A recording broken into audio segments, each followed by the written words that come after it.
Одоо төгсөн энэ гэгээн үчи мэндийг үзэгч та бүхэндээ хүргэж байна. Монголын үндэсний олон нийтийн телевизийн гэрэлтэй зан хөтөлбөр шинэ жилийн баярт зориулсан дугааруудаа үзэгч та бүхэндээ өдөшмөр хүргэж байгаа лээ. Хэрхэн үзэгчтэй гэрэлтэй цог нэвтрүүлгийн энэ удаагийн дугаард ямар зочид оролцох бол та бүхэн бас хүлээлттэй байгаа гэж найдаж байна. За одоо хөтлөгчийн хувьд ямар хүмүүс орох бол санал байна уу? Санаа байна уу? Одоо ямар хүмүүс өмнөх дугааруудаас бас онцлог сайхан хүмүүс оролцох гэж бодож байна. Мэдээж энэ хүү гэрэлтэй зан хөтөлбөрөөр 2025 онд ажил амжилтаараа тэргүүлсэн залуучууд маань, уран бүтээлчид маань, спортынхан гэд маш олон төрлийн зочид ирж байгаа учраас өнөөдөр бас надад тийм догтлолтой, таавартай ямар хүмүүс байх болоо гэсэн нэг тийм сониучхан мэдрэмж төрж байна. Чи мэдчихэж байгаа юм шиг. Тийм, найруулагч хэлж байна. Одоо ер нь орж ирж байна, бууж байна гэж шүү. Тэр хоёулаа яг орж ирэхэд нь тасаад авъя. Тэгээд яг шинэхэн тэр мэдрэмжин дээр өнөөдрийнхөө ярилцлагыг нэвтрүүлгийг сайхан үргэлжлүүлье. Гэрэлтэй цонх нэвтрүүлэг эхэлж байна. Эвэн тэтгэгч Энгинийг ухаалгаар Mobicom Group.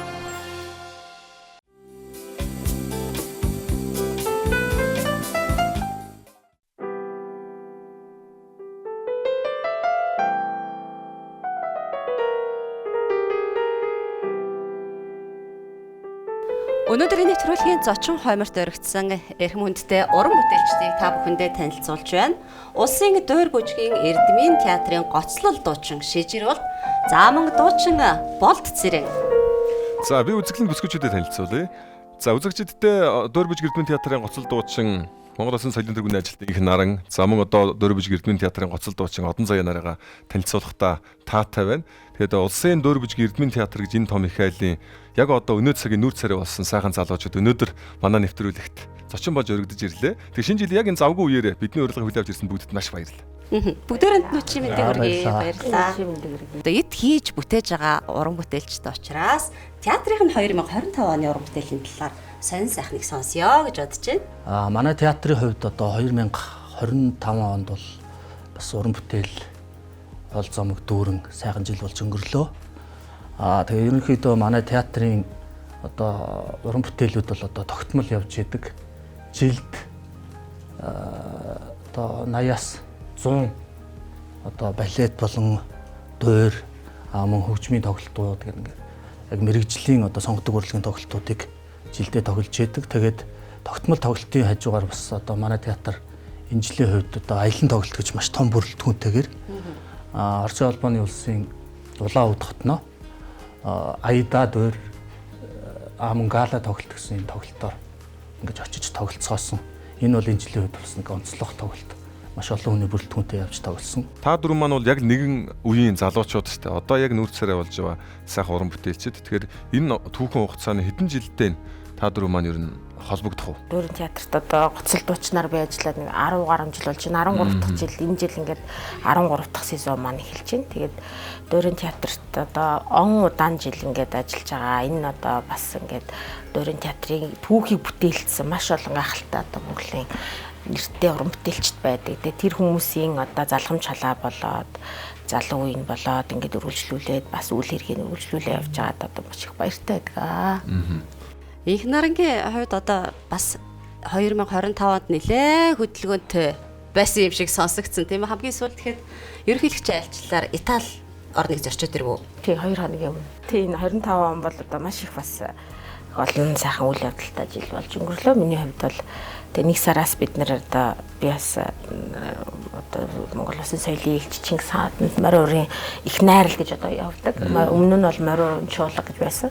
Тэгээд морин урын чуулгатай одоо их олон сайхан уран бүтээл хамтарч олон сайхан аялан тоглолт. За тэгээд мөн одоо зөндөө олон сайхан уран бүтээлийг хамтарч хийдэг. Тэгээд энэ жилийн хувьд одоо бид нэг сараас эхэлж тоглолт хийсэн. Ерөнхийлөгчийн айлчлал нэг сард одоо Турк улсаар эхэлсэн.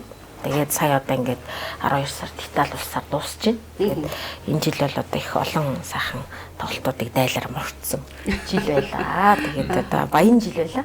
Манай залуучуудад одоо өнөөдөр чинь манай гэрэлтэй цонх нэвтрүүлэг чинь шинэ жилийн баярын дугаар учраас шинэ жилтэй холбоотой нэг зүйл асуу гэж бодож байна. Ер нь шинэ жилийн баярууд дээр очиод дуулахад мэдрэмж ямар байдаг вэ?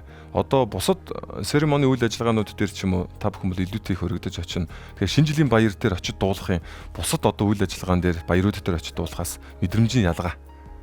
Яг мэдээ шинэ жил дээр очно гэхээр байгууллага хамт олон яг бүгдээрээ ингээд яг гоё халуун дулаан бүгдээрээ гоё болцгооцсон тийм яг тийм дээр яг нэг тийм ордны ч юм уу сонгодог хөгжим яваад тэгэхээр яг хүмүүсийн яг нэг тэр хөгжмөө яг мэдрээд яг гоё ингээд хундгаа тулгаад тэр сонгодог яг тэр уур амьсгалыг оруулж өгдөгөөрөө илүү бид бүхэнд их гоё байдаг. За манай дуучин бүсгүй одон заяагийн маань хувьд бас дуучин дээрээс нь хөгжимчин байгаа.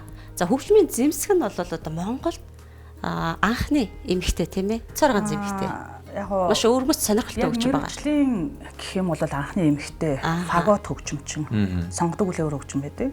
Тэгээд өмнө нь бол эмэгтэй хүмүүс тоглож ирсэн л да хоёр эмэгтэй хүн байдаг. Нэг нь Увсын театрт хөгжимчин тэтгэвртэй гарчихсан. Нэг нь бол одоо манай Дуур бүжиг Эрдэнэ театраас тэтгэвртэй гарсан Алтан цэцэг гэж ихч байдаг. Яг нөгөө яг мэргэжлийн нөгөө дипломтой гэдэг утгаараа бол хамгийн анхны эмэгтэй хос морьтой уран бүтээлж байгаа тийм ээ. Фагот чи нэг юм том үлээдэг тий. Тийм.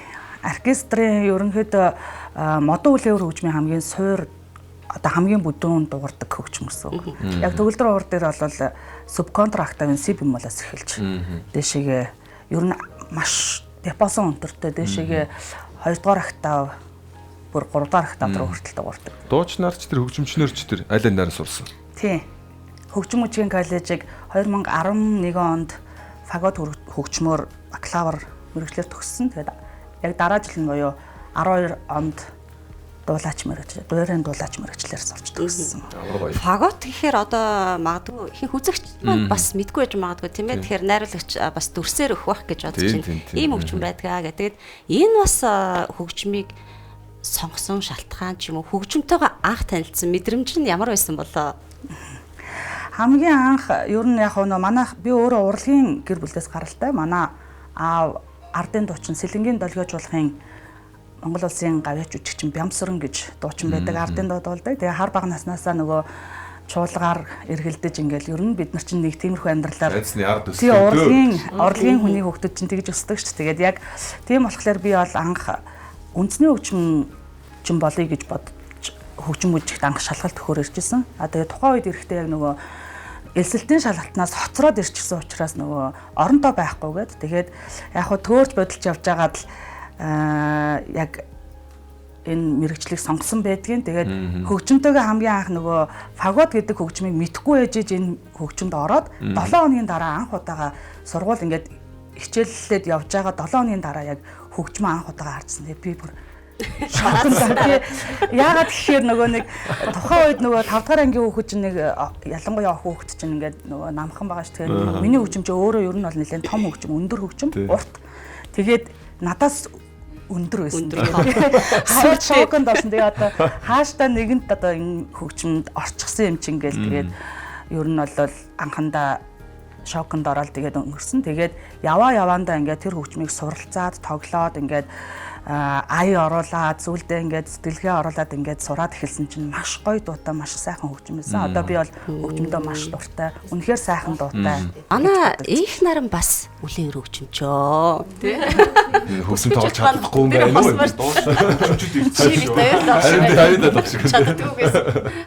Тийм би болохоор Габои хөгжмөр суралцж ирсэн. Хөгжимчигт одоо хуучнаар л хөгжмөжийн коллеж гэж ярьдаг. Одоо бол Монгол Улсын консерватори болсон шүү дээ. Тэгээд Ширчинбаатар багш, Гавьяат багш, Ширчинбаатар гэж багш дээр суралцж байгаа. Тэгээд улаач ангид орсон. Одоо ч бас төгөлдөр таардаг тий. Тийм би одоо бас хөгжим бүжигт 1997 онд 1-р ангид орж ирсэн. Яг 6-7 настай хүүхэд.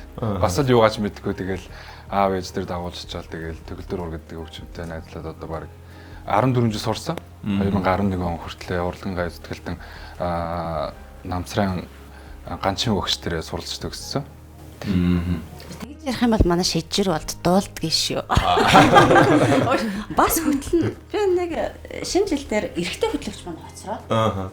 Тэгсэн чинь хундганы дуулах гад ирсэн энэ залуутай гялс гарчих гэд бүр гайхаад энэ чадна гэдгсэн чинь одоо харсан чинь шижир болттой хаа. Нээлтэн дээр нөх хөтлөгч маань төгжрэнээс олж хоцроход ирж оролцчихсан байлээ. Бас нэг тийм түүх байна те. Тий. Тэгэхээр бас яач ч магадгүй.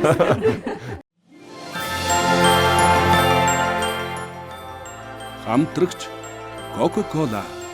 Үслийн шинжин.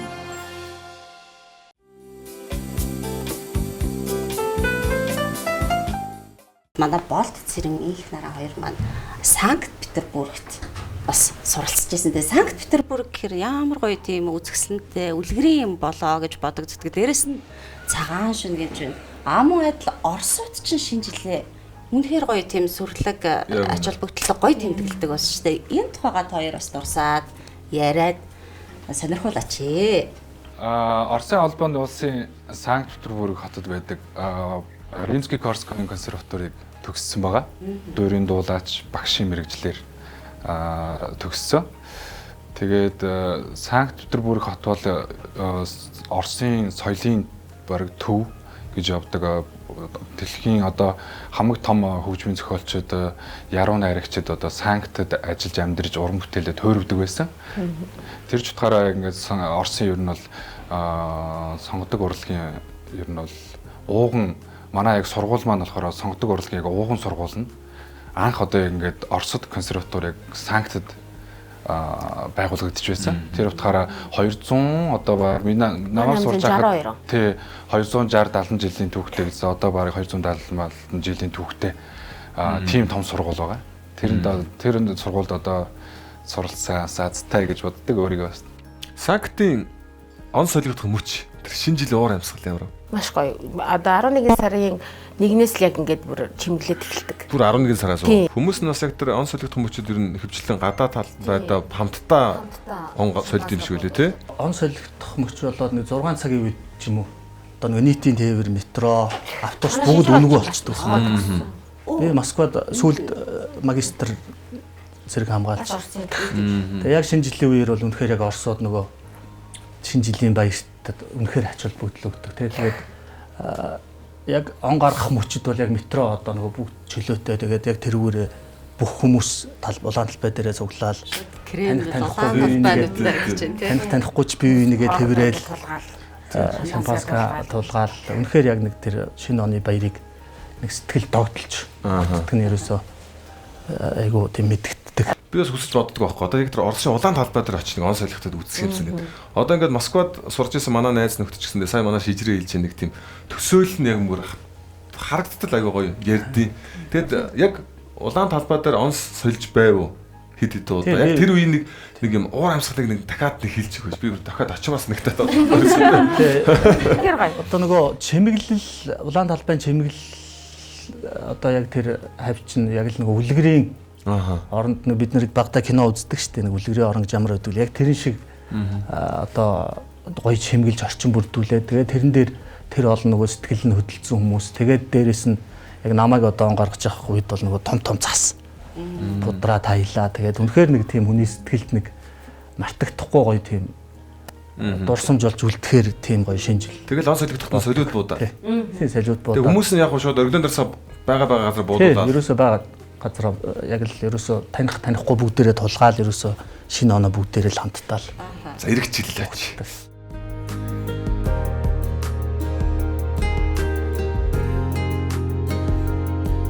Одоо он солигдох тухай ярьсных за их сайхан байсан юм байна. Санктад гоё байсан юм байна. Москвад ч гоё байсан юм. Монголд бас одоо янз бүрийн тохиолдлоор он гаргасан тохиолдлууд байдгүй. Уран бүтээлчдийн хувьд ялангуяа ингээл шинэ жилээр яруу санд руу тийм ээ. Дуурайхан бол энэ тундагны дугаа дуулж явж байгаа. Сонин тохиолдлоор он гаргасан тохиолдлууд байдгүй. Миний хувьд болохоор яг л нэг тундагны дугаа дуулаад одоо оюутан багт талбай дээр бас нэг арга хэмжээ болоод тэгээд тэр чинь нэг 9 цагаас дуулах хэрэгтэй ч илүү тэгээд мөнгө үдшгээд явдаг шүү дээ тий. Тэн дээр бид нар чинь нэг оюутан байсан дуулчаал тэгээд нөгөө харихтаа нөгөө микро автобус гэх тэр үед явдаг. Микрондоо суугаал түгжирч байгаа юм шиг дөнгөж энэ төлөөл. Тэгэл 2-3 цаг түгжрээл тэгэл сүүлдээ нөгөө хувь тавилантайгаа явуулна гэдэг шиг микро дүүрэн бие бинийгээ тэрэл шинэ оны микро дүүрэн хүн байгаа мó тий. Микро дүүрэн болон тэгээд төгжрэл зогсчихж байгаа байхгүй 2-3 цаг. Тэгээд бие биендээ баяр хүргээл танихгүй ч гэсэн шинэ он гарах мөчид бол тэгээд хүн болгоно нэг сэтгэлээ нээдэг тий. Тэгээ бас нэг сонин дурсамжтай тэгээд шинэ он гарах тий. Микрогороо хугацаагаа цагаад дуудсан юм шиг. Тий.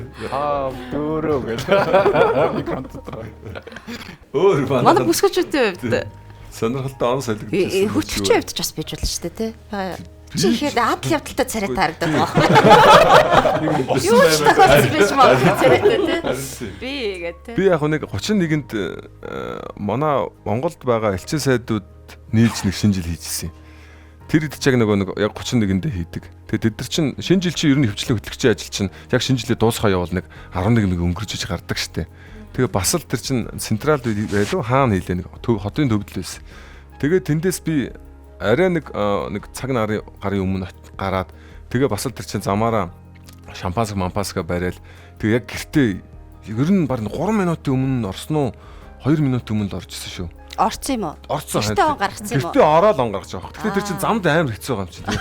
Ядаж яхад надад микро дүүрээ хамт олон байхгүй тийм ганцаар явж байгаа. Ганцаар нь орох чи тийм. Гудамжинд ямар мандаа Москвад байсан ч олон хүн байх биш бүгд л гэр гэртээ орцсон хинч байхгүй тийм. Айгуу сандраад орж исэн. Гэхдээ ямар ч амжиж ороод айгуу гоёсэн. Хамтрагч хамтдаа бүтээсэн дурсамж бүхэнд баярлалаа. Оюун толгой.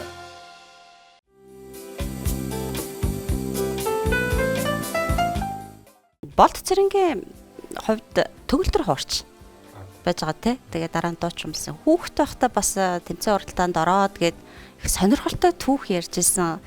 Тэр тухайга бас товчхон сонирхолж яриад. Би яг нэг урлагийн салбарт орох миний анхны эхлэл нь болохоор бүр цэцэрлэгээс эхэлж байсан. Тэр нэг 96-7 онд нэг бяцхан таад аяас нэг хүүхдийн цэцэрлэгийн хүүхдүүдийн дунд нэг айгуу тийм том болдог байсан. Тэгэл аав ээж нарын даваад багш нар нь ингээл айгуу бэлддэг. Тэгээ би ч ерөөсөө өдрийн цагаар цэцэрлэгтээ бол унтаж үзээгөө. Дандаа урлаг заална. Ерөөсөө нэг хүүхдүүд унтаал би ч урлаг заална нэг бүжгээ бэлдээд дуугаа бэлдээд ерөөсөө 6-7 настайгаас эхлээд ер нь нэг тийм нэг урлагт яг бүр атаага бодохоор бэлтгэдэл байсан юм шиг. Дээрээс жоо ядарсан харагдчих шүү. Тэргүй цэцэрлэгийн үеийнхээ нэмийг яриад. Харин тэмцээний амжилтаар хоёрдугаар хайранд ороод. Тэгээ тэр үед нөө шүүжсэн манай бас том урлагийн том хүмүүс байсан, хайдуугаа байсан, бүжгийн оюун багш маань байсан. Тэгээд тэр хүмүүс манаас намайг бас урлагийн хүн болохоор хүн байна гэдэг. Тэгээд хөгжим бүжиг шалгууллаач гэдэг аав ээж өрдөн хүсэлтэй. Тэгээ манай аав ээж хөгжим бүжиг дагуулж очиод тэгээд ганцхан багш тэгээд анхудаа уулзаад тэгээд тэнцээ орчихсон. Эрт тодорсон авьяастан байна өө. Тийм байна. Баритон хоолойтой. За хоёр бүсгүй маань хоёулаа сапрон хоолойтой гэжсэн тийм ээ. Тэгэхээр дуурийн одоо дөрүүд хоолойныхоо тэр темпер юунаас чансанаас шалтгаалж бас одоо дүр оноогддог энэ төр байд юм шиг байна. Хоёрын хувьд одоо магадгүй нэг дүр дээр ч юм уу тоглох магадлал маш өндөртэй юм ба штэ. Адилхан темпертэй, адилхан одоо насны ойролцоо тийм ээ. Тийм учраас сафрон гэдэг дотор бас идэд байх уу? байгаа. Ааха. 3 ангилагдаад байгаа юм л да. Одоо бол сопрано хоолой. Хамгийн нарийн жирэгдэх хоолой буюу колоратурны сопрано, тэгээд лирик сопрано буюу нарийн сопрано, тэгээд яг драматик сопрано буюу одоо өтгөн сопрано гэж зөвхөн сопрано дотор. Тэгээд эмэгтэй дотроо дахиад меццо сопрано, альто гэдээ явчихж байгаа шүү дээ. Зөвхөн яг эмэгтэй нарийн хоолой дотроо ингээ 3 ангилагддаг. Миний хувьд бол яг одоогийн байдлаар нарийн сопраны партуудаа ерөнхийдөө театртаа үүрээд дөрүүдээ дуулаад явж байгаа. Манай инх наран бол драматик сопрано. Лирика драматик гэж явдаг. Ерөнхийдөө драм сопрано. Драм гэдэг нь арай нэг тийм жоохон хүнд тий одоо нэг жоохон тоглолттой. Одоо нэг арай нэг тийм жоохон гонхтайч гэх юм уу тий нэг жоохон тийм эмгэнэлт харагддаг. Тэрний хувьд болохоор жүжигэ тийм ээ жүжигийнхаа одоо дүрийнхаа тухай ч юм уу тий. Яг нөгөө энэ хоолноос бас шалтгаалаад бас нөгөө дүрийн нас ч юм уу одоо нөгөө юу бас тодорхойлогддог тийм. Миний дуулж байгаа дүрүүд ерөнхийдөө дандаа нэг 14, 15, 16 настай ихэнхдээ ер нь одоо дүр тийм насны дүрийг бүтээдэг. Одоо жишээ нь Севилиус Чингерозена гэдэг чинь 16 нас хүрж байгаа ч гэдэг юм уу. Чингис хааны хадааны дүр гэдэг маань одоо 14 настай ч гэдэг юм уу.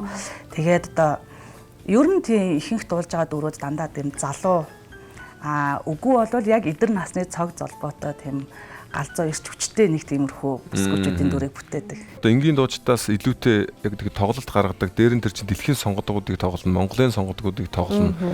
Дуулахын хажуугаар тэр чинь бас жүжиглэн, харилцаа үүсгэн, тайзны тоглолт явна гэдэг. маш олон контролууд хамтсан.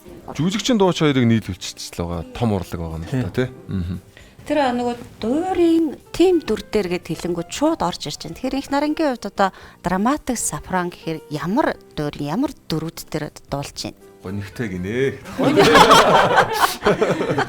Хоёрын хувьд болохоор нэг жоохон юм өөр байгаад дээ. Одоо манай инх нарангийн дуулдаг дөрүүд ихэнхдээ нэг үхэж дуустдаг дүртэй тийм. Дандаа гонигтай. Мөнгөндөө өөрөө мөнгөндөө. Миний хувьд бол би одоо дуурийн театрт орсноос хойш үхдэг дуурьт бол одоохондоо тоглож үзээгүй. Тэгэхээр дандаа ад жаргалтай дандаа хөнгөн шингэн нэг тийм охины дүр. Тийм.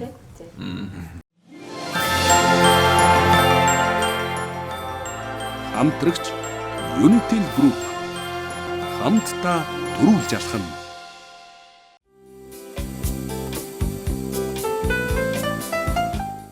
Уран бүтээлчид маань бас өөр гэсэн онцлогтой юм байна. Тэгэхээр шижир алтын хувьд тенор хоолойтой тийм ээ, тембертэй.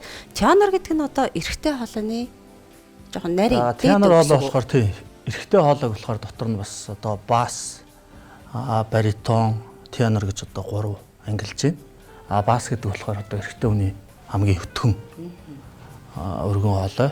Баритон гэдэг болохоор яг одоо эрэгтэй хүний яг дундаж одоо хоолой, тенор хоолой болохоор одоо хамгийн дээдлийн нарийн өнгөн дээр дуулдаг ийм хоолой гэж 3 ангилж байна. Одоо дүрийн хувьд дүр ярихаар бас их сонирхолтой яг орж ирээд байгаа байхгүй юу? Дүрийн хувьд болохоор бас ер нь тенор хоолой болохоор одоо дандаа залуу хүний дүрд. Одоо эсвэл залуу, дурлалт залуу. Ерөнхийдөө тийм хайр дурлалтай дүрүүд дээр. Тэгээ ерөнхийдөө бас нөгөө манай баритон хоолойтнууд одоо ажил дээр одоо биднэрт татаарах гэдэг юм. Тэднэрт болохоор баритон басууд бол дандаа аавын дүр тоглоно. Бид нар болохоор одоо сопраноттай тэрвэрлэлтэй хайр дурлал, гарын урайл, үнсэл байдаг. Тэгсэн баритонууд манай нэг бас баритон гомдлолоод одоо хүсрээл нэг аав нь болж нэг гараас нь латгах юм. Тэгэхээр бас яг дөрүүдийн онцлогоос болоод бас ийм нэг тийм одоо дүр хуваарлт яг зэрэг таардаг. Болдоод алтаархад байна уу? Үгүй би нэг ихэвчлэн нэг хөгшин дүр тоглодог. Тэг айгу хөгшин болох гэж айгу хэцүү. Нэг үсээ бууруултуулсан сахал тавина тэгсэн мөртлөөл нэг тийм болж өгдөг юм. Миний хувьд бол тийм. Тэгээ яг тэр гомд мэдүүлдэг гэж тийм. Ер нь ихэвчлэн нэг дандаа ханхуугийн дүр тоглоод. Тийм. Хэдүүлээ болохоор чи нэг өвөөгийн дүр тоглоод. Тэр нэг аав маа тийм нэг хөгшин ер нь нэг 50 60 насны нэг өвөөнтэй шиг өвөөрхүүл өвөөрхүү.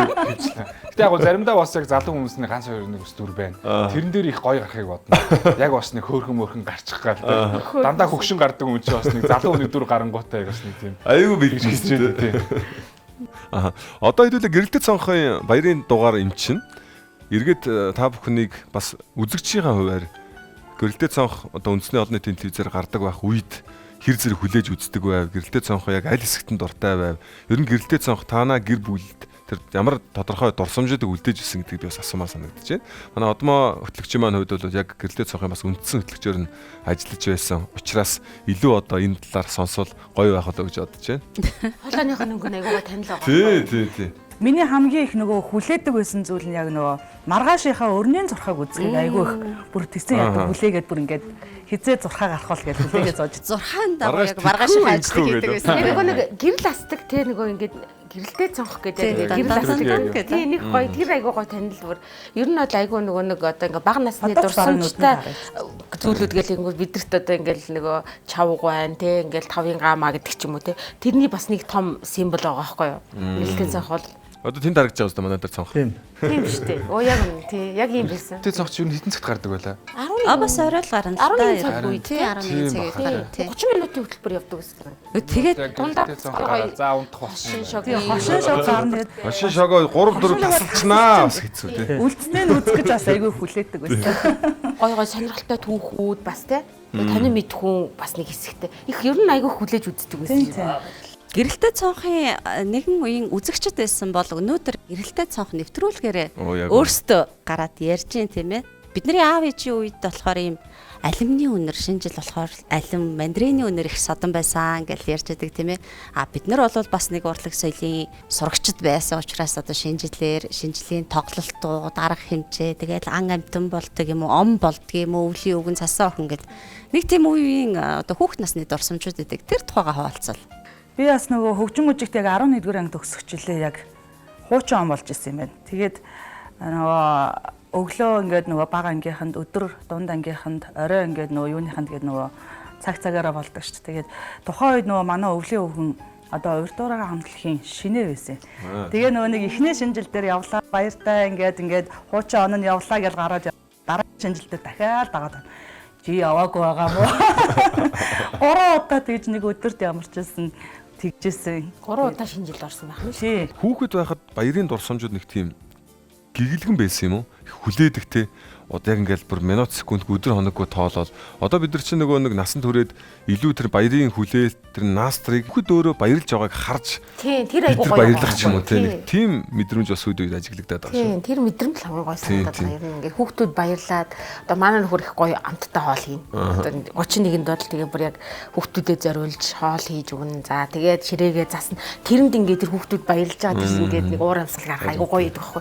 Нэрээ бас шинэ жилийн яг л нэрээ л ийм л байсан бах та гэж боддог. Өөрийнхөө хүүхд насыг ч гэсэн ингээд би бас ингээд баярлал ингээд бас хөөрөөлтэй гэрийнхэн юмаа бэлдээл ингээд би бас ингээд хөөрөөл ингээд байжсэн багт хүүхд хөөрөх юм аа. Яг тэр нэг тийм гэр бүлийн тэр нэг халуун дулаан тэр амьсгал их гоё байдаг санагддаг юм. Тэгээ бас нэг шинэ жил төгсгөөд нөгөө нэг гэртээ яг нөгөө гацуураа засна гэдэг бол бас айгүй том үйл явдал шүү дээ. Яг хүүхдүүд яг ингээд гэрлэн асаал айгүй гоё баярлдаг тэр мөс шүү.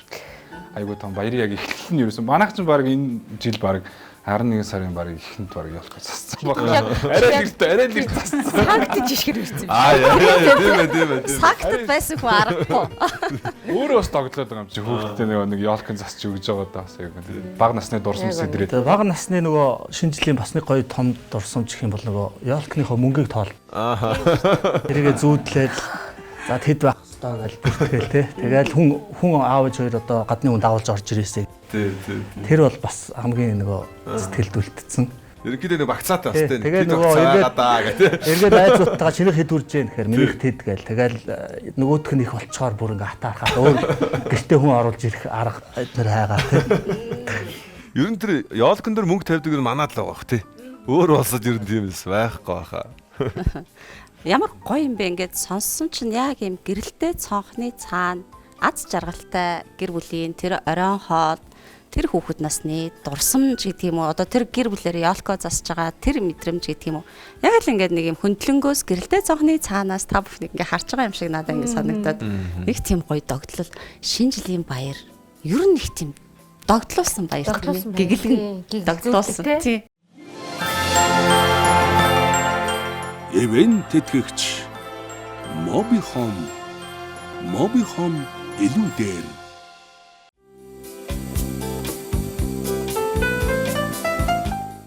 гэрэлтэй цонхыг үзчихсэн бол энэ удаа ингээд гэрэлтэй цонхын зочин хомирт ороод ингээд сууж бас маш гоё хөв тавилан маш гоё ингээд зохицлоо тий. Тэгвэл маш баяртай. Инхүү. Одоо гэрэлтэй цонхынхаа үе үзэгчдэд зориулаад одоо маш ч өөрөө сууж байгаа юм чинь. Манай энэ төгөлдөр уур байгаа штэ. Сая хөтөлбөр эхлэхэд төгөлдөр уур аялгаа байсан. Нэг төгөлдөр уурж байна бидний донд ч бас те. Болдоо болвол төгөлдөр уур тоглоод бүгдээ хамт дуудуулах уу? За тэгээ. Ямар дуудуулах вэ тийм ээ ярилцах бах те. Одоо би бол ингэж бодож байна. Сонгодог хүмүүсийн чинь сонгодог дуу гэхээсээ илүү өөр дуу байвал сони юм болов уу гэж бодож байна. Нийтлэг бүгд мэддэг дуу ч юм уу те. Сая хошин шог гэд ярьлаа нэг хэсэг одоо нэг мөрөө хошин одоо урлагийн тоглолтыг их үздэг байсан бол одоо бас ингээд харж байхад дуурийн театрын уран бүтээлчд маань ямар сайхан ирч хүчтэй гоё чадварлаг залуучуудаар бага бүрдүүлсэн бэ гэж харагдчих тий. Тэгээд дуурийн театрт ирж байгаа үзэгчдэд бас ингээд ингээ хэлчихсэн да. Ингэчээсээ ч гэдгийг юм уу боддог тийм ээ үзэгчдээс ирдэг одоо тэр хандлага сайн байж болно. Муу байж болно. Магадгүй та нар өөрсдөө хэлмээр юм байж болно. Тиймэрхүү зүйл байдаг уу? Театрын үзэгчд бол одоо харьцангуй бас тийм их болсон яг одоо хуучны үед бол нэг хэсэг одоо сонгодог урлагийн яг нийгмийн зөв социализм ч юм уу тийм яг нийгмийн нөгөө тухайн үеийн нийгмийн байдлаас шалтгаалж исэн бол одоо бол бас манай театрын үзэгчд бол үнэхээр одоо ихссэн дээрэс нь ерөнхийдөө маш одоо манай театр яг нөгөө 17 цагт эхлэх бол 17:00 гэхэд яг хөшгөн хонх дуурайд нээдэг. Тэгээд яг манай үзэгчид яг тэрийг мэддэг яг цаашаа ирдэг голын игнэний хүн хэддүгээр хонхон дээр орох уу те цахаар сууж байгаа хүн 3 дахь хонхон дээр орно гэдэг юм одоо нөгөө театрын соёл байгаа соёл бичигдээг өдөр соёлыг бүгд мэддэг.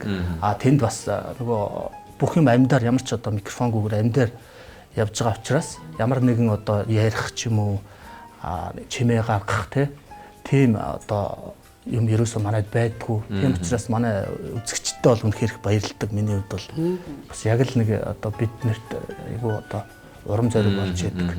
Ийм олон үзэгчдтэй бас баярлалаа гэж энэ зэрэг хэлэлцээр дамжуулж хэлнэ. Бус жүжиг интернет байдаг шиг чипс мис задлаа байхгүй. Манайд ёстой байхгүй тийм. Яг үнэ. Одоо тэгээд яг нөгөө зорж ирж үздэг хүмүүс байд бас одоо яг за тэр уран бүтээлчийг тэр дуучныг сонсомороо тэр бүжигчний яг тэр бүжиглж байгаа тэр хэсгийг үзмээр ингэж ингэ зорж очиж яг мэдэж очиж үздэг. Тэгээ бүр одоо нөгөө дуур балетын ингээд одоо офиш гарна шүү дээ зар гарангууд яг хинэн бүжиглэх хинэн дуулах гэдэг бүр айгүй тийм асуулт өгдөг болчихсон. Тэгэхээр ер нь бол айгүйх ингээд нөгөө үзэгчд айгүйх судалдаг тэгээд бас яг нөө ямар дуур ямар одоо дүрийнх нь тэр айрын гайхалтай алдартай юм билээ штэ. За тэрийг өстэй яг тэр дуулж байгаагаар сонсож үзье. Манайд одоо яаж дуулж юм гэмт чинь тийм маш их харьцуулалт судалгаа шинжилгээтэй бүр айгүй тийм ингээ мундаг ер нь бол нэг үе бодвол ингээд хүмүүсийн үзэх сонирхох сонсох тэр ингээд мэдлэг нь айгүйх шал өөрчлөлт болчихсон. Event тэтгэгч Mobi Life амьдралын мөч бүрд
учирсан хоёрын яриа айдуухан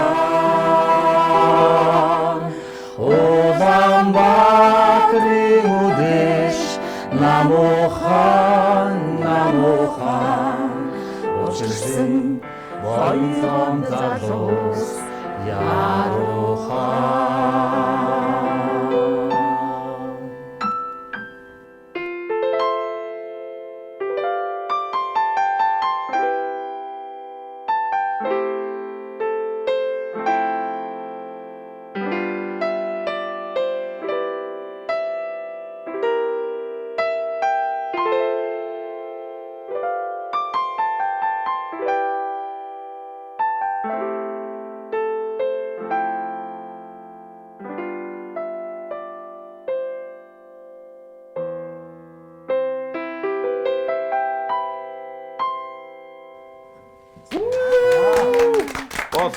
болдоо.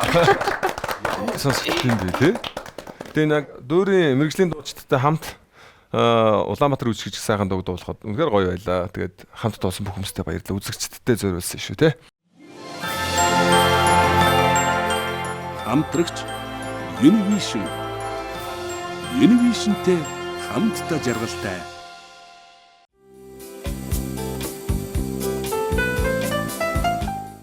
Хүн болгон ч нэг ингээд он солигдох мөчөд эх хонд би нэг ийм зүйл төлөвлөсөн байгаа гэж боддог штэ тий. Иргэжил яг ална гээл тий. Та хэд байна юун дээр яг анхаар бодсон байгаа вэ? 2026 оныхоо хэрвээ нууцсан шүл тий.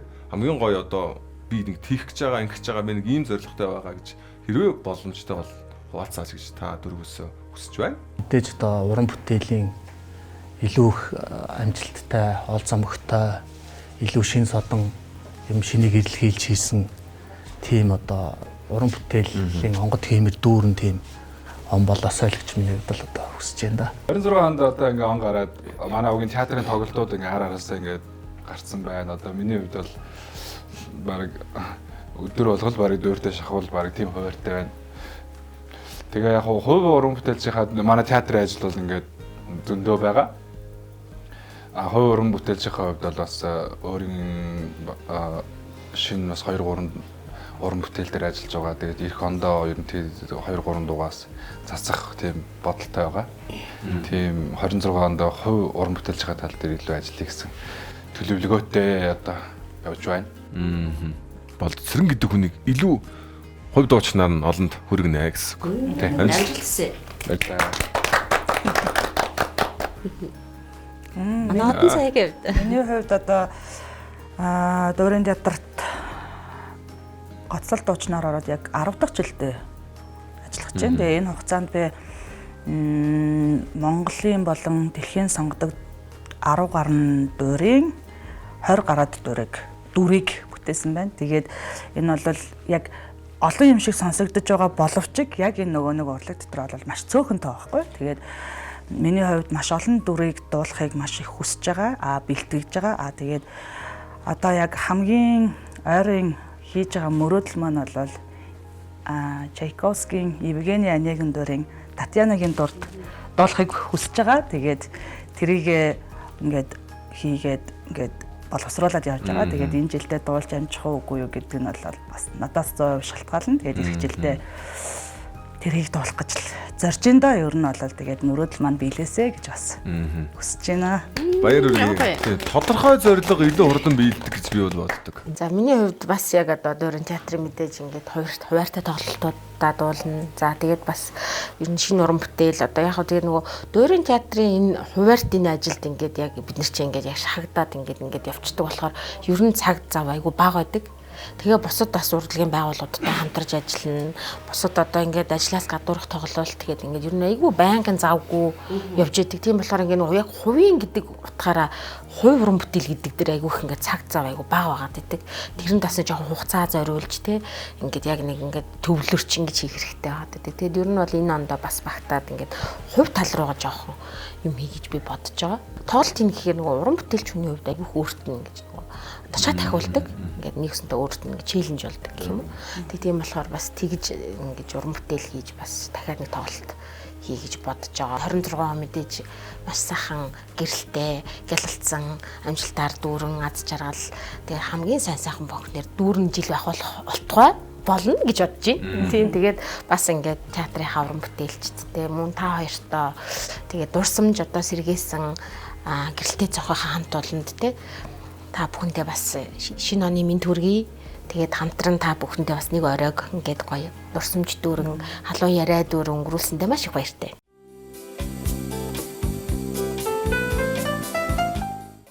За та бүхний сая хэлсэн бүх хүсэл мөрөөдөл 2026 онд биелэх болтугай. Тэгээд уран бүтээлч хүмүүс бол үргэлж жил тутам илүү өөрийгөө шинжлэх, илүү өөрийгөө тодруулах, илүү өөрийнхөө уран бүтээл дээр ажиллах энэ нь бол эргээд үзэг сонсогч бидэнд бол бэлэг байдаг. Тийм учраас та бүхний хүсэл мөрөөдөл бидэрт илүү сонор мэлмиг маань ялаасан гайхалтай сах уран бүтээлүүд гарах байх гэж найдаж байна. Бүгдд нь манай нэвтрүүлгийн урилгыг хүлээн авч ирсэнд баярлалаа. Чин сэтгэлийн халуун яриа өрнөсөнд баярлалаа. Тэгээ та бүхний 2026 оны сая хэлсэн бодол хүсэл болгоно нь одоо 100% биелээсэ гэж өрөөгөөд бүгдээ хамтдаа шинэ оны бэлэгдэл болсон ориглон дарсан хамтдаа буудуулна.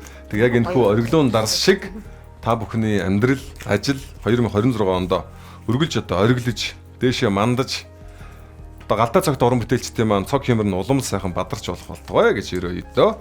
За хундагнаа барь. Энд ч одоо Дөрийн сайхан олон уран бүтээлчд байгаагийн хундагны дөө бүгдээ ориглон дарсан хамтдаа дуудая та. Шинэ оны шинэ жилийн халуун мэндийг хүргэе. За энэ огтох оноо бүтээлээр дүүрэн урам тэтгсэн амжилтаар баян гэгэн гэр дээр гэртэн гэж гэрэлт оюунаар ухаантай тэлэх болтугай уран бүтээлчдтэй ол зомог аз хиймэр сайн сайхан их хүсье.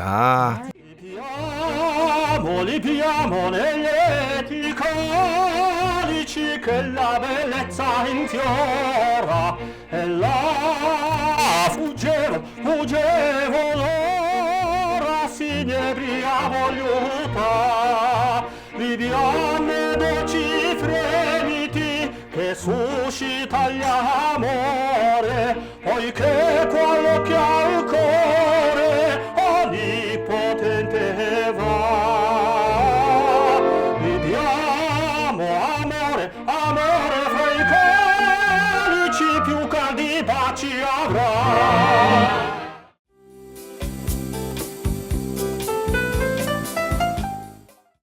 урилгыг хүлээн авч нэвтрүүлэгт маань зочилсон авьяаслаг уран бүтээлчидтэй баярлалаа. Өнөөдрийн нэвтрүүлэгт энэ үдшийг цаг хамт байсанд баярлалаа. Үзэгч та бүхэндээ ч гэсэн талархаж байна.